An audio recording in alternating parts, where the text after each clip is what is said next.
Just then Archer heard a noise coming down the tunnel, a pattering, skittering noise like paws on pebbles. He heard the noise turn right at the rough rock. He heard it turn left at the loose rock. He heard it clatter down below the slippery rock. And when it got to the bend, short as an armadillo's tail, Archer rushed back into his room. "Who's that?" he tried to say, but the words wouldn't come out. The sound slid one step closer. Archer shivered, stepped backward, and fell, with a bump, over a root he forgot was there. "Ow!" he whimpered.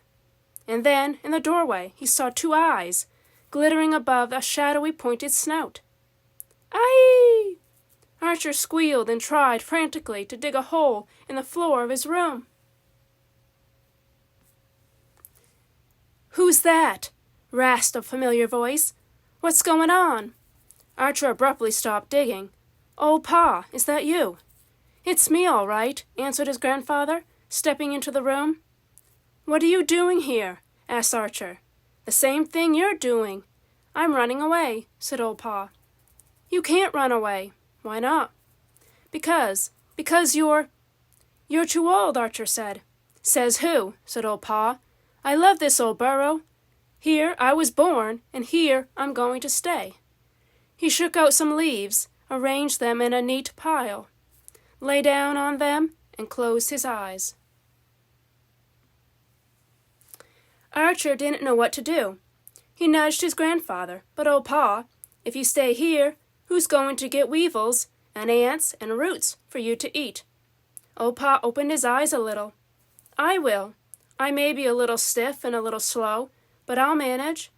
He shut his eyes again and rolled away from Arthur. Archer trotted around to old Pa's other side and nudged him even harder. "But, old Pa, if you stay here, you'll have to clean this whole burrow all by yourself." This time old Pa didn't bother to open his eyes. "I'll only clean the rooms I use, and you can help me," he said in a sleepy voice. Then he let out a huge snore. Archer got upset. He didn't know what to say. He thought and thought. Then he nudged old Pa very hard indeed. "But, old Pa, if you stay here, Mom and Dad and Angus, Austin, Arthur, Amos, Alistair, Alfred, Andrew, Albert, Arnold, Ambrose, Asher, and Abby will all miss you." Slowly old Pa opened his eyes. He said, "You think so?" "Yes, they probably miss you right now." Well, well," old Pa said.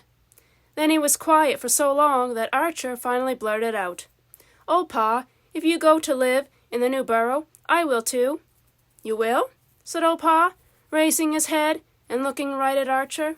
Archer swallowed hard. "I will," he said, nodding his head. "Well, in that case, it's a deal," said old Pa. "But before we go," Archer said, in a small, sad voice, "could we say goodbye to our old home?" "That's a right fine idea," agreed old Pa. Together they walked through the burrow.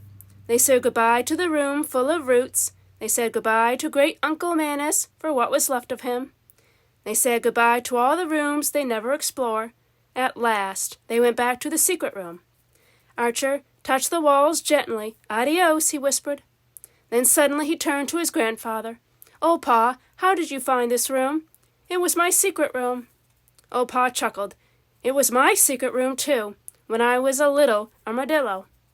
"Do you think there'll be a secret room in the new burrow?" "Oh, I'll bet there is. If you explore well, you'll find it."